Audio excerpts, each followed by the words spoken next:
Hello and welcome to our next session of our Always On virtual series. This virtual series is designed to provide you with thought leadership throughout the year and provide a deep dive into the trends that are transforming the way we do business. During each session, we will be joined by Carousel's own Chief Technology Officer, Jason Vieira, who will identify the right mix of topics and speakers to advance your IT strategy and enlighten you on hot button issues and industry trends. Before we begin, just a few housekeeping items. We have provided our speakers' bios in the top left corner of your screen. In that window, we have provided shortcuts to our speakers' social media pages. Please take a moment and connect with Josh and Jason on their respective social media channels. At the end of today's session, Josh and Jason will address your questions. Please use the Q&A function below the presentation to submit any questions you would like to ask our presenters. If you or a colleague are interested in watching some of our previous Always On sessions, the URL button at the bottom of your screen will direct you to our on-demand learning page where you can stream all of our past sessions. Today we are joined by Carousel's Director of Security Solutions, Josh King, who will discuss ransomware defense strategies, how to stay out of the headlines. And with that, I will turn it over to Josh. Thanks, David. Thanks, everyone. Thanks for joining, and look forward to going through the session with you. So without further ado, as David mentioned, we will be talking about ransomware defense strategies that will hopefully keep you out of the headlines, as he mentioned. And before we really get kicked off, I'd kind of like to go through just a couple quick poll questions to get an idea of familiarity and maybe experience in the audience. So if you could take just a couple seconds and fill out the, this first question here. Has your organization experienced a ransomware event within the last 2 years or so? A couple more seconds.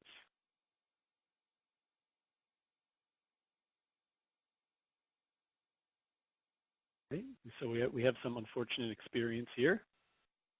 Question 2, how would you rate your organization's level of preparedness in handling a ransomware event if you have not had one?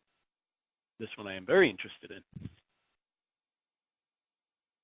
Really hope everyone says the first one. A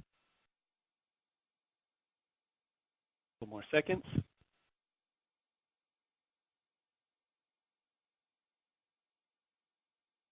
Nice. Oh, we got a nice even breakdown here. Way to go. Perfect. And how about your own personal understanding of ransomware? Where do you think you fit in the grand scheme of this? How much of this stuff is going to be new to you? How much is going to be old hat?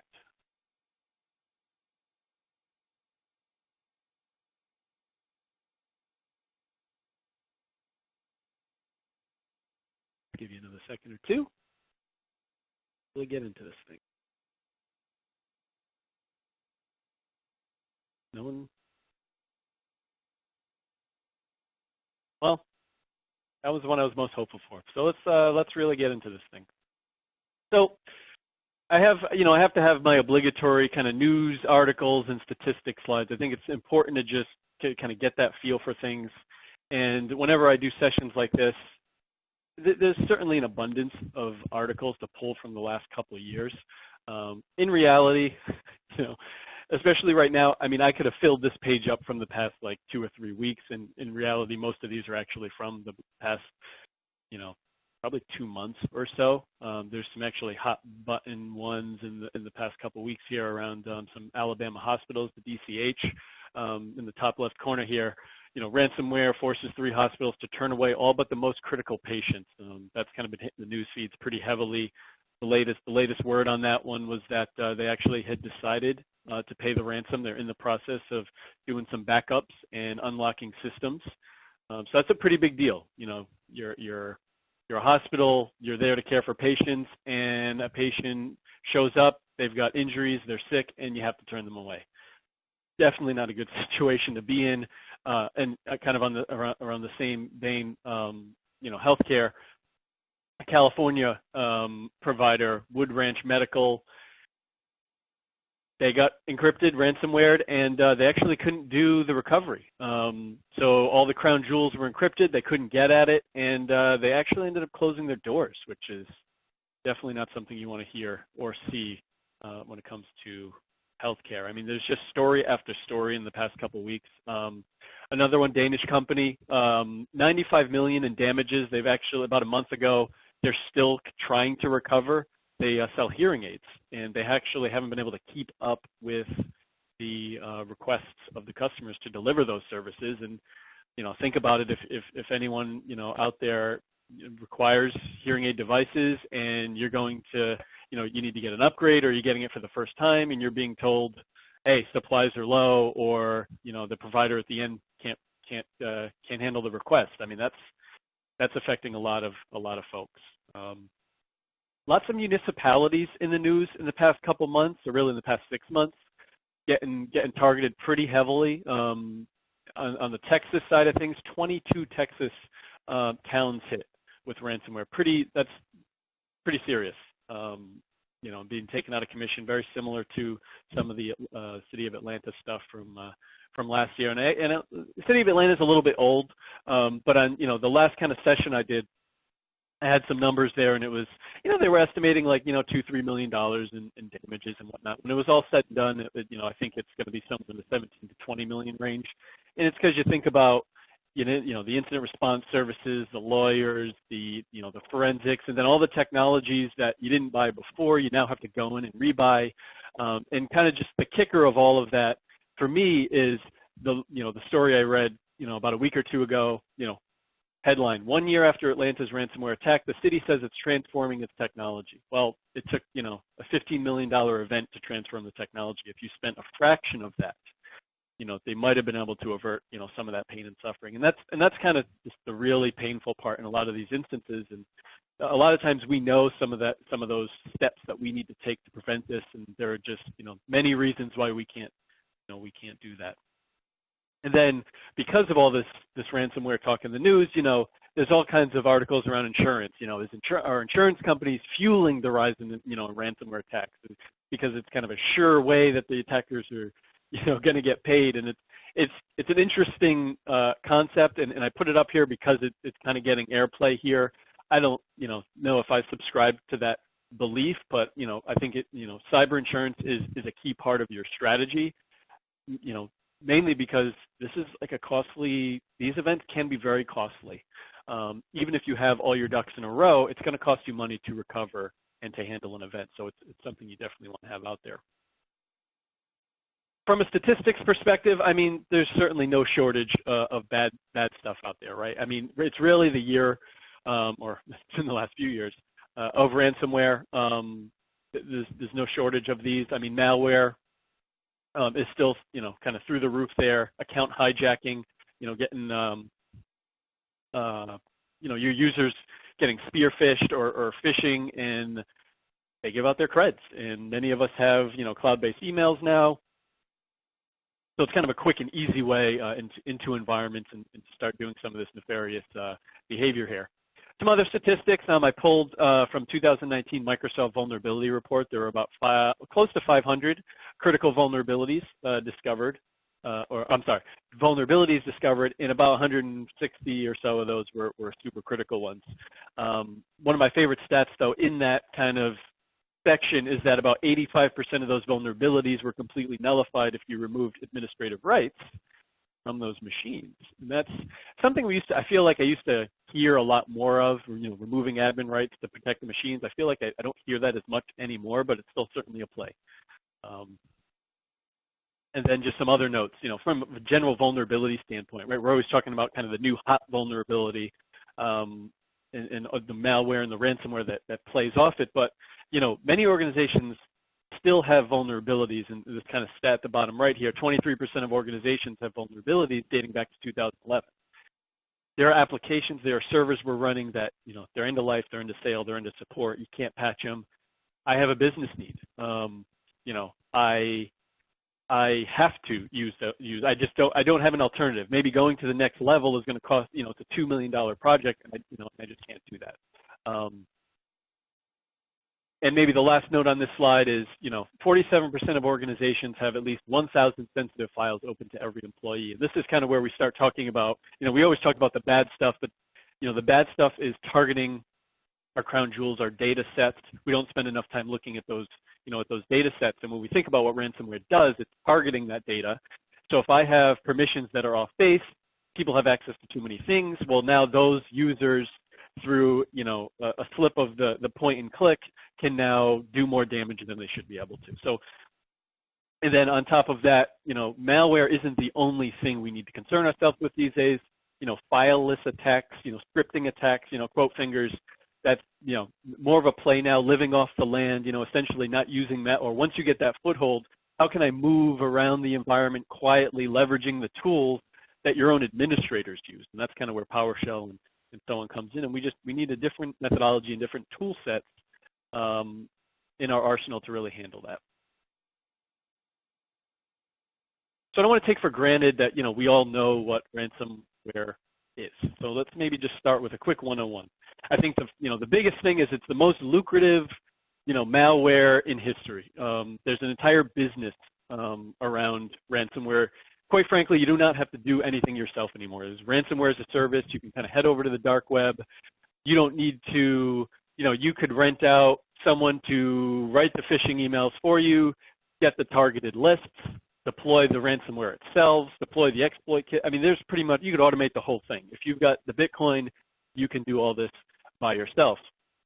And in reality, ransomware is just another form of malware. It's born out of vulnerabilities and software. Flaws in software alike. Unfortunately, the Adobes and the Flash and the Office documents and some of these stuff like Adobe Reader, we spend 90% of the time patching and 10% of the time using it in some cases, right? So these are just folks, turn these everyday documents into weaponized documents against us. And also, we think about typical ransomware is about encrypting your data. I'm trying to get money out of you, but kind of the other side too is that a lot of these variants, it's not just about keeping you from your data so you pay the money. It's about, while you're busy scrambling, trying to figure out how to give me that Bitcoin, I'm exfiltrating your data so that I can sell that and make more money on the side. So I'm going to make money twice. One in you paying me the Bitcoin, two in me selling your data. And maybe the biggest one, or the kind of the summation of all this, is what is the impact of ransomware? Why do we care, right? If we go back to like a 2013, 2014, essentially ancient times in the security world, ransomware was kind of it was more of an annoyance. If you clicked on the link and your machine got encrypted, who cares? It's just your one machine. You go to IT, they reimage you and you're all set. But WannaCry kind of changed that game a couple of years back with the NSA Tools hack, the Eternal Blue vulnerability, essentially wormified ransomware and made it so now, if you happen to click on a link, it's not just you that's affected, it's your entire organization that's affected. And one of my kind of favorite anecdotes on this one, and I kind of took it off that first news story slide, but was the Maersk Shipping Company. They had 50,000 servers and endpoints that were pretty much encrypted in about a 30-minute span. So I'm gonna key off them a few times for both positive and negative as we go through this. But it shows just how a misstep from one person has profound impact on the rest of the environment if I don't go through my steps. Typical way to get infected with ransomware is the infection vector, which is 80-90% probably is phishing, is that first line. Someone sends you an email, click a link, go to this web page, or if you happen to be browsing around and someone hijacks some space and sends you to a site, and you don't typically go straight to the ransomware. There's usually like an exploit kit or a remote access tool or something like you'll hear names like Emotet and TrickBot, and these are kind of some of the big names where those tools are used to, one, get into your machine by exploiting a vulnerability in your browser or a weaponized document, and then to get onto your machine, to take control of your machine, to then pull down that ransomware or just take control of your environment. So if we're thinking about it from a ransomware, I get infected, I'm exploited. Once that software gets installed, there's typically a command and control callback. Once that ransomware gets deployed, I have to download my keys. While it's going through that process, some of the logistics that control software does is it's looking around your machine for files, my documents, what, do you have map drives, are you in OneDrive, Dropbox, and it's looking for all those places for which those files are now going to be encrypted. And then once they get encrypted, you get that pop-up or the machine reboots and you're like almost like a BIOS screen and it says, hey, you owe me some money or you're not going to get your data back. That's kind of typically how this stuff kind of pans out. So with that said, how do we, what do we do about that? How do we get our arms wrapped around that? Well, first step is we need to sort of change our mindset here, because I still speak with folks in 2019 that they're not overly concerned, or there's a thought process that, hey, no one's going to come after me. I'm not a target. I'm a small shop. I have nothing to give away. Well, if you make money, then you have something they want. And more often than not in the ransomware world, it's not a case of targeting. Like I said earlier, I could just go to the dark web and buy a list of targeted emails. I don't know who they are, and I can execute. It's a spray and pray method. Someone's going to click on something. I'm not necessarily targeting anybody. So I have to assume that at some point someone's going to target me, and then at some point, again, it's a game of statistics. We're on defense. That someone's going to click a thing, right? So what do we do about that once we get there? The industry is they do what they do. I mean, there's certainly no shortage of gadgets and vendors. There's a lot of buckets here.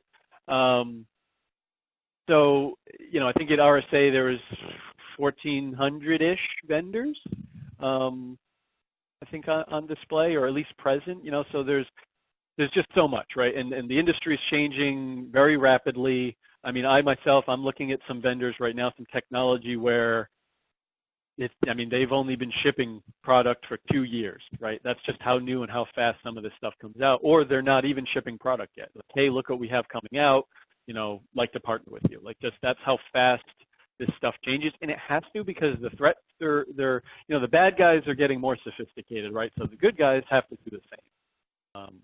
And unfortunately, that manifests in, all these logos that you can't read on the screen right now.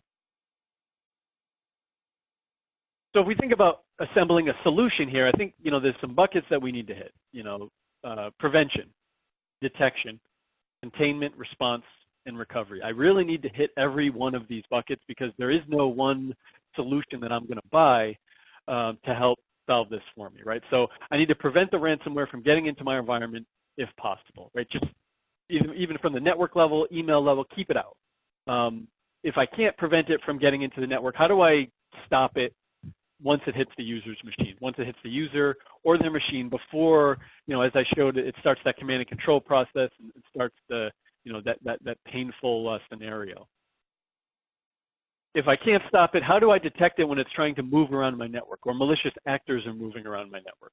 Because in a lot of these cases, some of it's fully automated, but the more sophisticated campaigns, like the combination Emotet, TrickBot, and Ryuk ransomware, a lot of times those organizations are targeted, and folks gain access into that network, and they're moving around for weeks, days, months before, as they figure out what those crown jewels are, and they target the crown jewels specifically. They're not trying to make a lot of noise and hit everybody. They're trying to maximize their payout, right? And the best way to maximize the payout is to hit the critical items. Once I detect it, I need to be able to contain the problem. And this, I'm going to call back to Maersk shipping, right? So one user clicks the thing, 50,000 machines go down, right? So how do I limit my blast radius? So if one user gets infected, maybe it stays with the one user, or it stays with 200 users. I don't want to take down 50,000 asset environment. And then what's my incident response process? And that, I'm almost using that generically because that implies many things. How do I stop the bleeding, stop more spread? How do I go and fix the vulnerabilities so new machines can't get infected? Or just in general, how do I stop new machines from getting infected? And then once I do that, a lot of us think of IR and we're thinking, okay, I'm going to go in and I'm going to stop the bleeding. I'm going to stop the spread of ransomware. But hey, don't forget, once I stop it, I've got to rebuild all those systems and bring them, bring them back from backup. I need to get back to business as usual, and that's kind of a whole nother step and part of this process that's equally as critical. So if I think about it in general, when we talk about cybersecurity, we think about the kill chain, the 7 stages of an attack. And I'm not going to get super in the weeds into the kill chain itself, but I am going to connect the dots to show you that maybe the good news, sunny side up type of thing, is that there's a lot of ways to disrupt ransomware. And that's kind of the other, the big thing for me is when I see these news stories and entire organizations are just wiped out. There are many ways that we can disrupt this process, but we have to do our checks. A lot, in some cases we have some of these tools, but we might need to tweak and tune them or upgrade them or just bring them into the now, into 2019. And we'll talk about some of those tools. So the first set of tools that are going to help us disrupt this chain is prevention technology. This is the sexy stuff. This is what gets marketed to you folks at all the the webinars and the events and the vendor events and so on, right? So first things first, if I'm thinking biggest bang for the buck, endpoint security, and I always have to put this on in all these prezos. And today we call it next generation endpoint security, next gen endpoint, sort of like next gen firewall. The thing is, at this point, it's not really next gen; it's current gen, which means if it's current gen and you're not using it, you're using something that's old and antiquated, and it's really designed to solve a problem of 10 years ago, right? So I think the big one here is we need to be doing more than traditional signature-based malware protection. And, it's just that it can't keep up, right? The sheer volume of new malware and ransomware types, it's just too much for a signature-based approach. To do signature-based, I need to know exactly, I need to match the pattern of that attack exactly in order to stop it. So when there's variance or when there's mutation or or if I write something specific for your organization, that type of tool is just not going to cut it. So in 2019, we need to be looking at tools that do things like machine learning. So if maybe just to touch on that real quick. So if I'm a signature has to match exactly. So take a picture of yourself, right? And you have like a blue shirt on, and you got a hat on, and you got glasses on. So I take a picture, that's your signature. If I see you matching that exactly, I'm going to be able to hit that. If you take the hat off, you don't do glasses anymore, shave your beard, and you have a button-up shirt instead, now I don't match the pattern, and I've easily evaded the signature. The idea with machine learning is that I'm not going to match you exactly. I'm going to look at the features of you. I'm going to say, okay, you're about generally the same size. You have this distinction in your cheekbones and this amount of hair, and essentially it's the same way that you go out in the parking lot and you know the difference between a car and a truck and a motorcycle and a bicycle. You know the features of those objects so that you can identify them, and that's really how machine learning and endpoint security works. But it's not just that. We're talking about exploit prevention.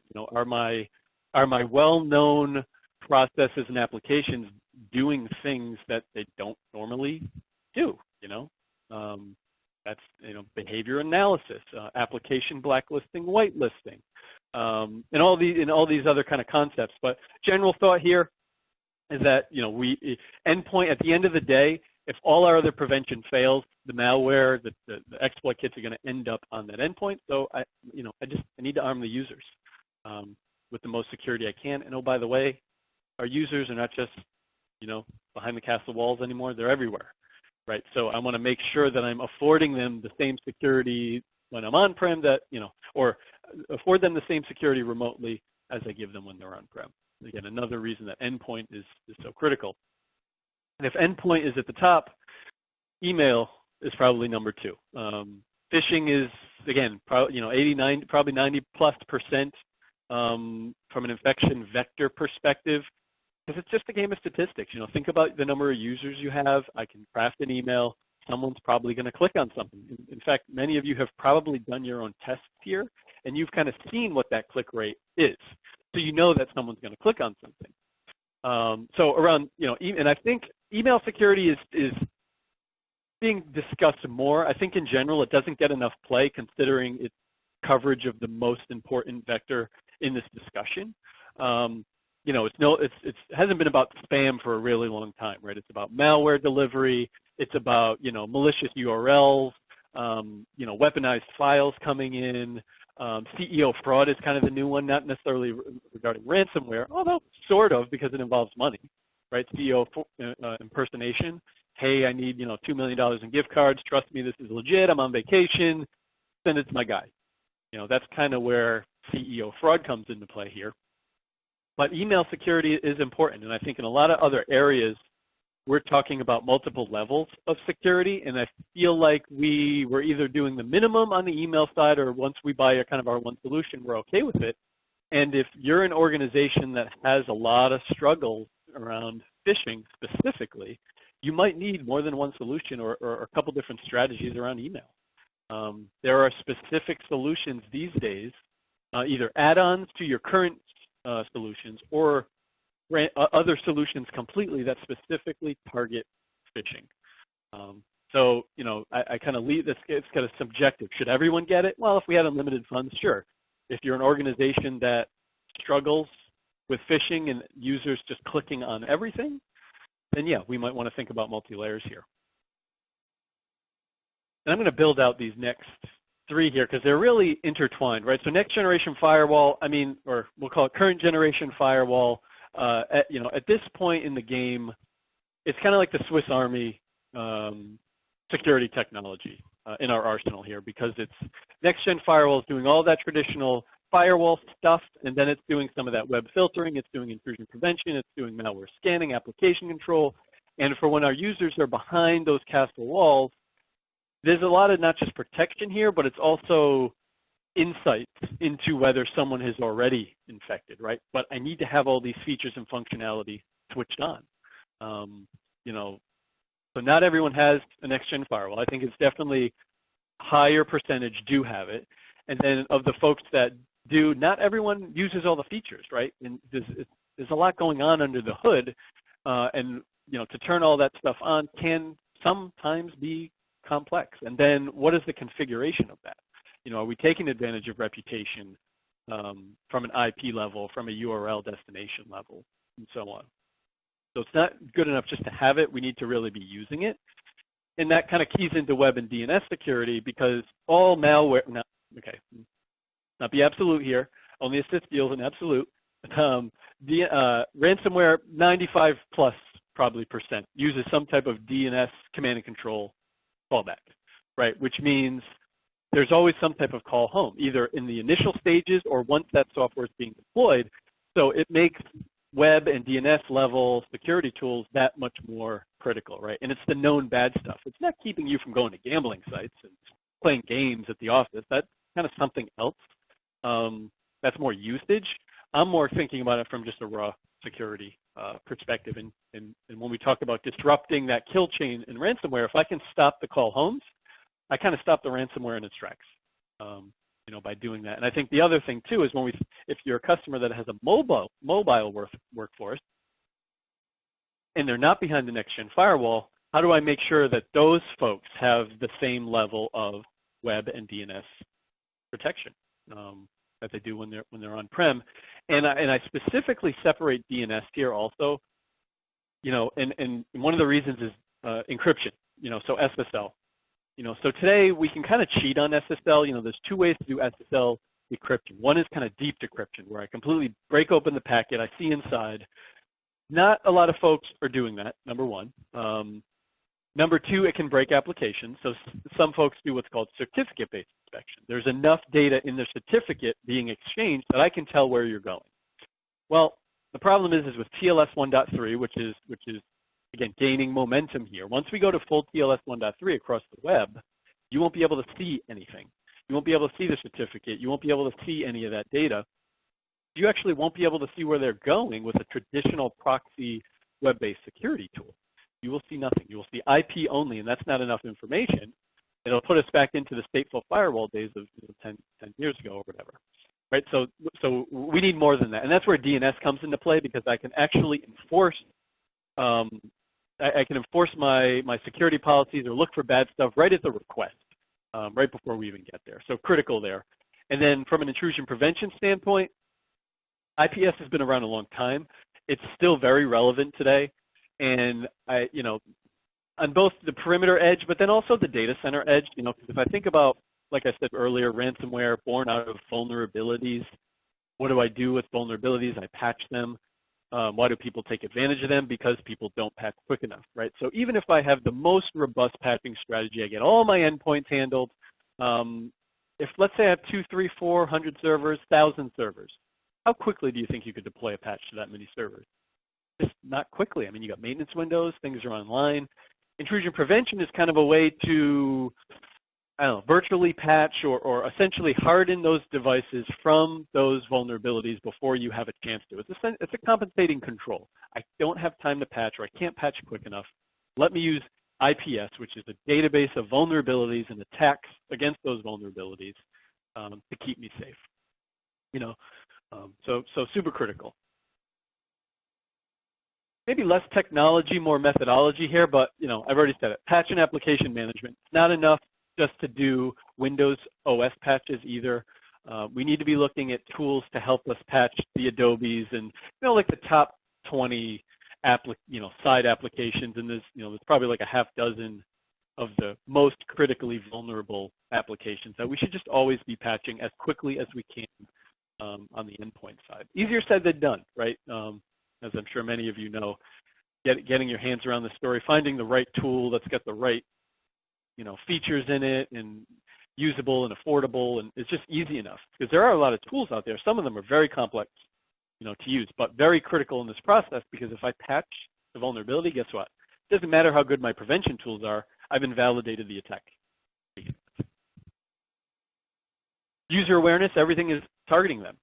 So if I'm not hitting the user once or twice a year or doing some type of feedback loop, if I see that a user's getting hit with something, am I targeting them for, some videos, or even just creating that culture of awareness around security? Like, you're constantly pinging them like, hey, here are some of the threats you might face when you're at home doing your mobile banking, or that your grandma might call you about, right? Like, oh, I got this pop-up. It says, it says call this number because I have malware. So I called the number and it was Microsoft. They said I was, critically infected, and I needed to deposit $500 and blah, blah, so on, right?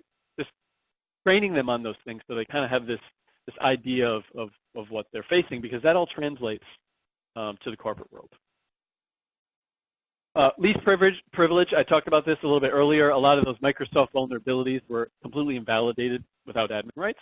So I think something that doesn't get a lot of play, but still probably worthy discussion point here, is just another layer in the chain. Limit the ability to do full admin rights. And how about just Active Directory hygiene? I mean, when we're talking about actors that get into environment, they're trying to go east-west, and they're targeting systems to be encrypted. A lot of times they're going in through stale accounts or groups, or domain admin accounts that haven't had their password reset ever.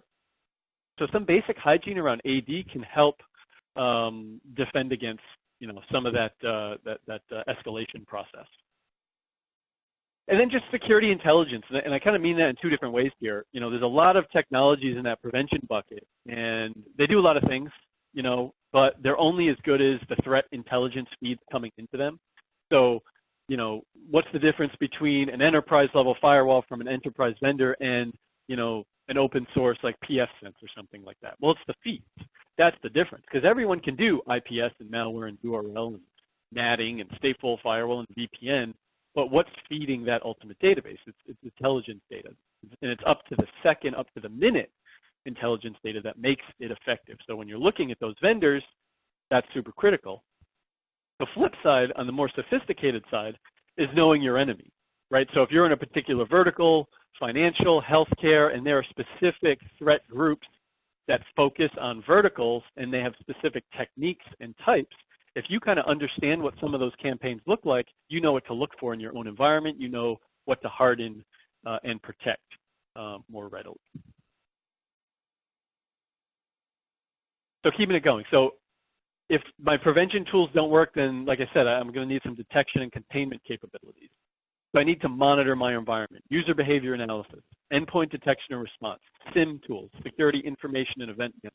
I need to do some level of monitoring to know when someone's doing something bad. It's like protecting the bank, right? My prevention tools are the locks on the door, my security guards. I have an additional lock on the bank vault. My side doors maybe are alarmed.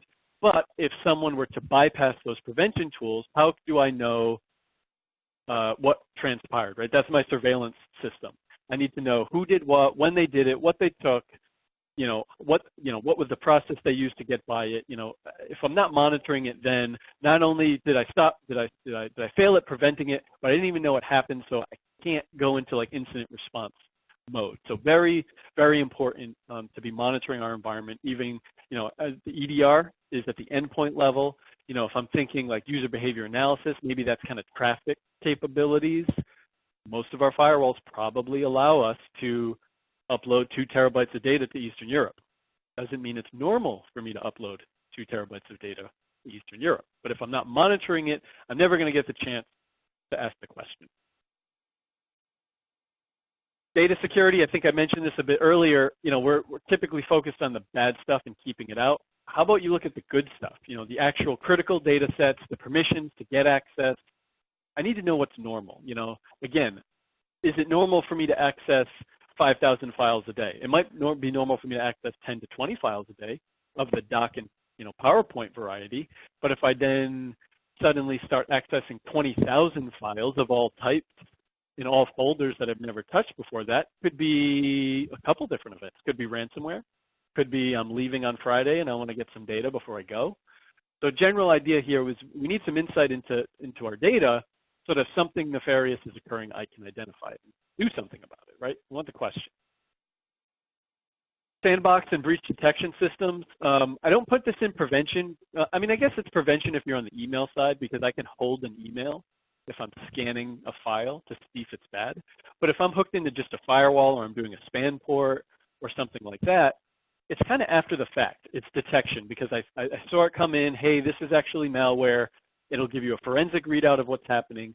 So still, kind of really critical in the grand scheme of the process, because it gives you a lot of insight and tells you when something may have slipped through the cracks. And those tools are constantly evolving as well. One of the big ones for me, network access control and segmentation. And this one's big enough where we actually have I have a whole session on this one. If you haven't seen it before, we're actually going to be putting it on again next month, because it is just so critical when we talk about containment of ransomware. And when I mean that, so segmentation, right? There's shipping, 50,000 endpoints, one user clicked the thing, everyone else got hit. The idea with segmentation is shrink that blast radius down as small as it can be, while still allowing every person, every user, every device to do what they're there to do their jobs. And why I call it network access control is because when I'm thinking about segmentation at the edge, I don't want to have to build 300 VLANs to do segmentation, right? I want to do it at the user and device level and base it on the user and device. Network access control at the edge helps us do that, because its whole job in life is to identify you as the user and then the device. And in some cases, the posture of that endpoint. Oh, WannaCry is out, Eternal Blue vulnerability. Oh, you don't have the patch? Well, until you get patched, because this is a major issue, I'm going to prevent your access over port 445 to any asset in my organization. So I've now used it as both a tool, a general security policy tool, but now I've used it as an incident response tool. So super critical here. And on the data center side, segmentation is a whole nother animal, because we wouldn't use network access control in the data center. We have a different level of control. It's virtualization, it's hybrid cloud, it's Azure, it's AWS, et cetera. So when I do segmentation in the data center, it's a little bit different than on the edge, and I need a different level of sophistication in my tools. A data center segmentation tool should help me build policy and get a feel for what's going on in my environment so that I can actually enforce policy. And the last one, and this is really more around detection and containment, but browser isolation is becoming kind of a newer hotness in 2019. It's starting to gain traction here. And think about it from an email perspective. The idea here is that someone sends you an email, it has a link in it with some type of exploit on the other end. I click it, I'm now infected. What browser isolation does is it rewrites the URL and sends you off to pretty much a proxy server.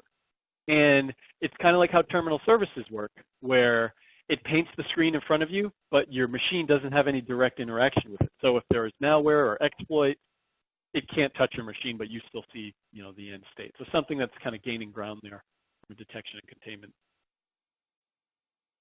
perspective. So if we now go back to the kill chain and insert all of these different solutions, we see, okay, wow, if I invest in some of these different pieces and I've got them tweaked and tuned accordingly, there's a lot of areas where I can disrupt ransomware from either getting a foothold or from going east-west, from persisting. There's just a lot of components here. And like I said, many of us probably have some of these tools. It might be a matter of fine-tuning or augmenting.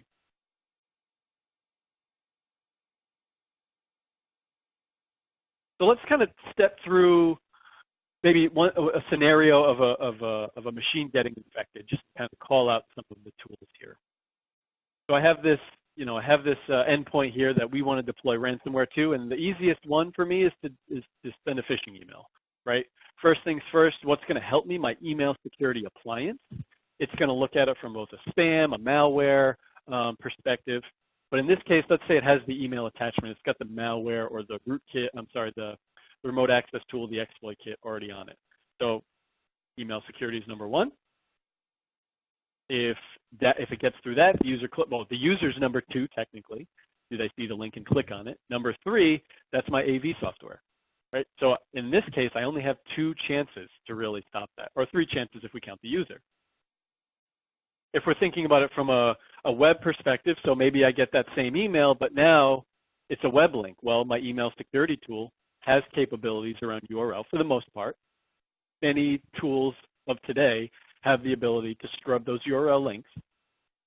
If it doesn't stop it and I click the link, okay, that's where my DNS and my web security tool comes in, prevent me from going out to that exploit kit domain. Or I could just stumble on the site myself via malvertising or whatever it may be. And again, the same tools apply. So the next step is if those tools don't help and if I get that download, then I'm going to, it's kind of like the phase 1. I'm having software deployed to my endpoint. And I guess there's kind of another step here because my next-gen AV can help stop that as well in some cases. If it doesn't stop it, I'm going to be reaching out command and control again. My DNS and web server comes into play. If that doesn't stop it, I'm going to be downloading the ransomware itself to my machine, where my next-gen AV is now super, super critical because it's essentially, we're getting up to 0 hour here. And before it encrypts your machine, it's got to reach out to a PKI infrastructure to get those keys. We have one more instance. So we have a lot of different touch points here in order to disrupt this process. And the user is involved in at least 2 of them, so super critical. So let's take it a step further. Let's assume, I failed. Ransomware is infected. So now what happens in the environment, right? So if I'm in the environment, like I said, first things first, that ransomware is going to try and spread out east-west. It's going to try and do its command and control callback. Let's say first line of defense, my next-gen firewall blocks the inbound and outbound connectivity to that malicious infrastructure. We talked about next-gen firewall and segmentation via NAC. This machine is trying to infect all other machines, right? So maybe I'm using next-gen firewall to protect my servers. Maybe I'm using NAC in conjunction with some port-based security at the switch and infrastructure level. So now that one user cannot affect those clean systems.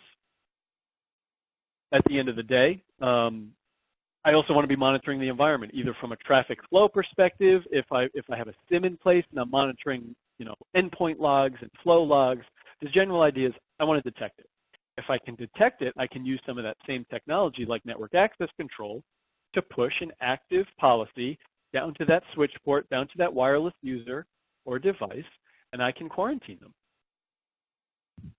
So generally speaking, I use the tools to have the smallest blast radius possible.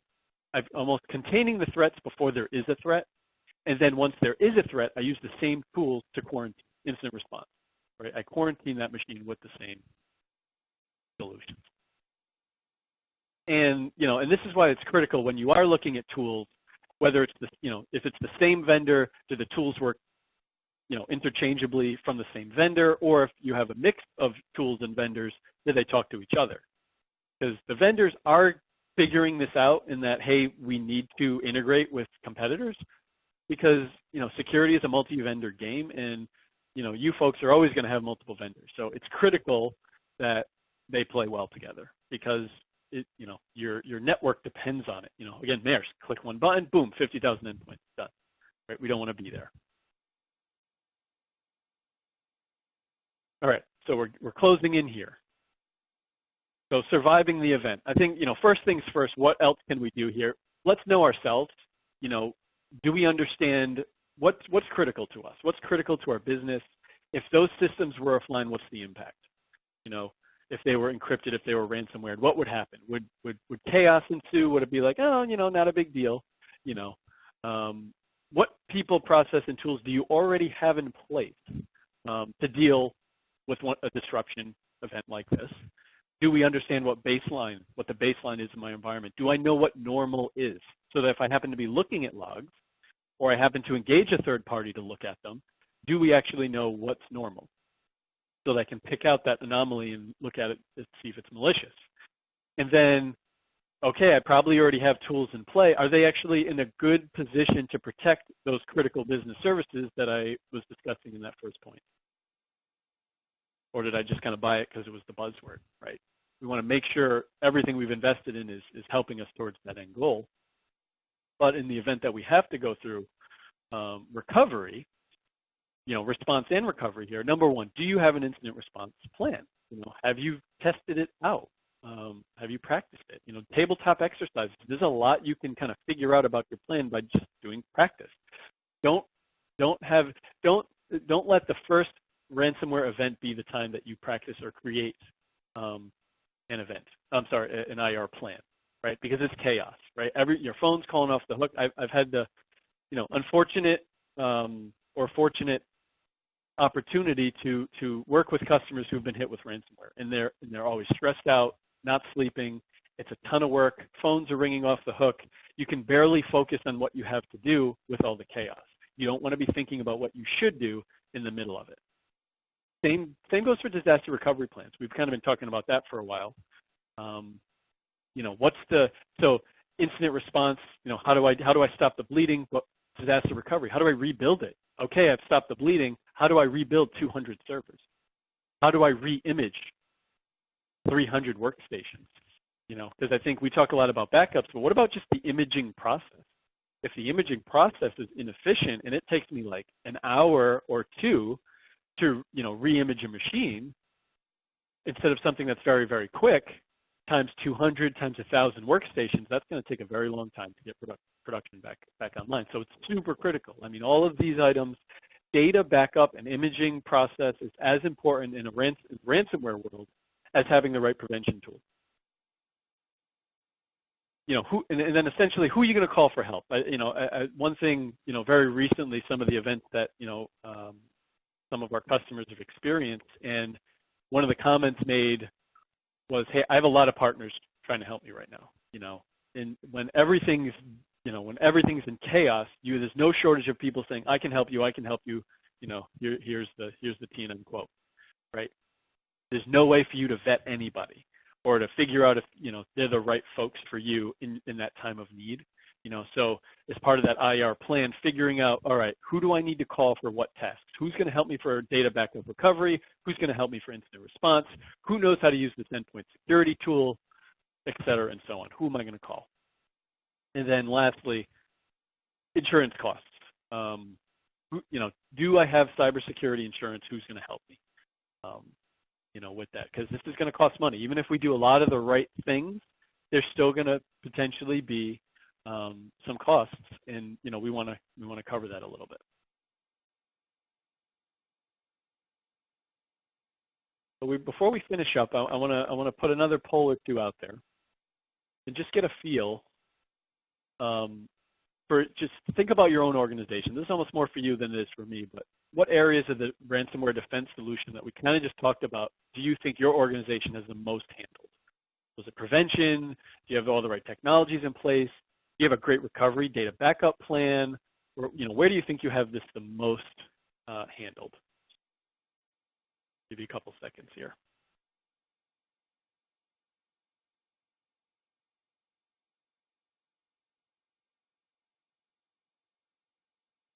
Yeah, that's kind of what I thought. Let many folks have the right prevention tools. It's kind of what comes next, what comes after that. And where do you think your organization needs the most assistance in getting a handle on it? Is it technology? I think based on that last slide, maybe technology is probably okay. It may be more being people and process. But be interested to see how this works in. Or is it more executive buy-in? Like you can't do the things you need to do because there's just that exposure on the leadership side isn't there.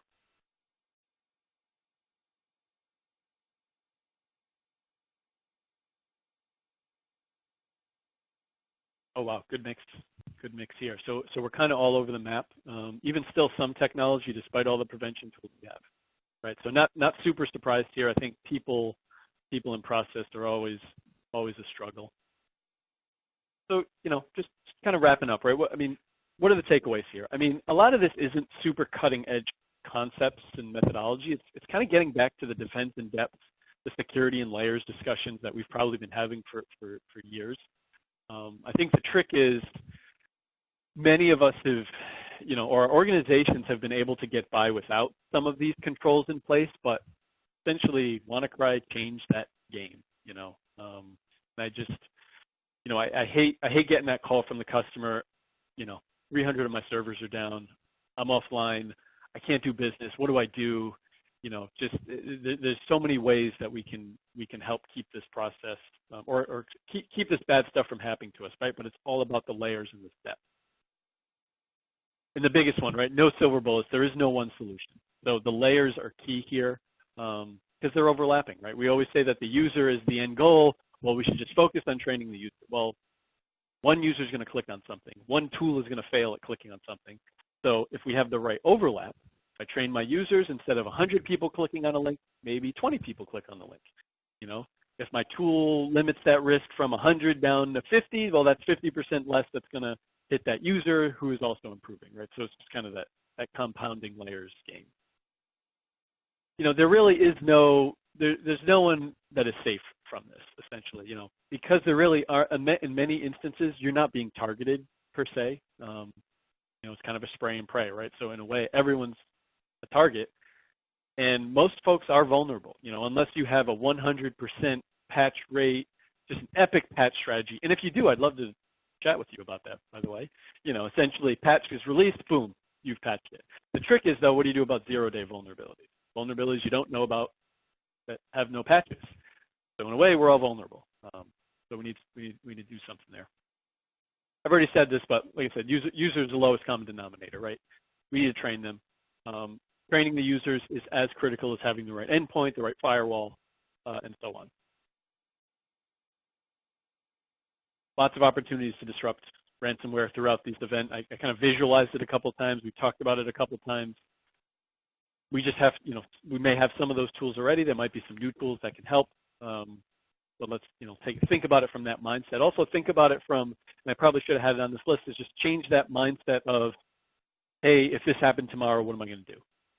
Or what should I have done? What am I going to wish I would have done if this happens and, I get that call, that 200 machines or 1,000 users are offline or what have you.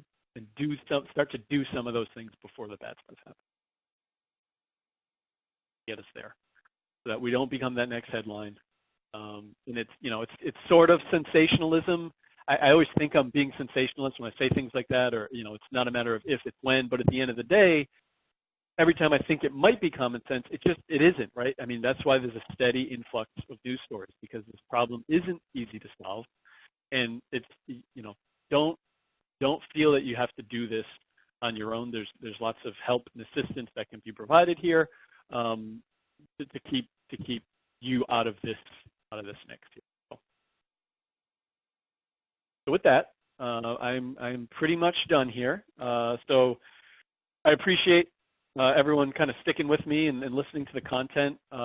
If anyone wants to, first off, I'm going to ask if there's any questions, and I'll let Jay and David kind of ask them. And if there's a question maybe you don't want to ask in a public forum, or you want to keep it a private conversation, please reach out, either myself or your account team. Let's have the discussion. It can just be a discussion. Just a brainstorming session, talk about technologies, where you sit, no pressure situation. So Jay and David, any questions out there I can answer, or have they all been answered? Yeah, Josh, we have a couple good ones. I'll kick it off with this one. So this came at the onset of the conversation. Really, the question is around: are there any other major players that have sort of emerged or surfaced since Grand Crab's supposed exit? So obviously, I've heard things of, Revil and Odin and a bunch of other players in that ransomware as a service space. But curious, what your take is on that. It seems like these, they just keep coming back. Yeah, they really do, and that's an interesting one, Grand Crab, because they use Agile to constantly keep, they use Agile to constantly keep new malware. And oh, you got the decryptor key? Well, I just issued an update, and because it's ransomware as a service.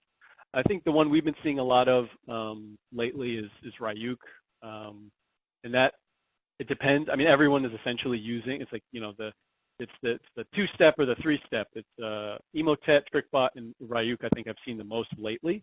Just from our own customers, there's obviously plenty out there, but that was a Russian intelligence kind of thing initially. But I mean, it's out there, right? Anyone can use it. So that's what I've been seeing a lot in municipalities. Those hits, and again, most folks that are using those tools are in the environment already. In some cases, they're not spray and pray.